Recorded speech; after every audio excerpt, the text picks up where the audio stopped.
Some people say the right words, but their hearts are far away.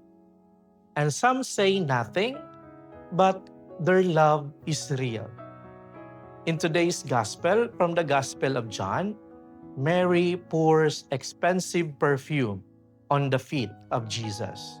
She does not speak much, she simply loves. But Judas complains. His words sound good. He says, "Why not give it to the poor?"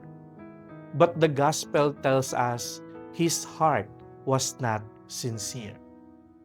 And here is the message for us: God is not impressed by beautiful words alone. He looks at the heart.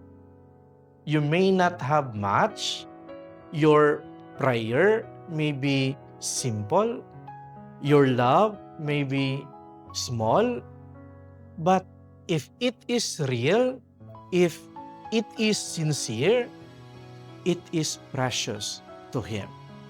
So today, do not try to be perfect. Just be real with Jesus. Because even a small act done with a sincere heart is never forgotten by God.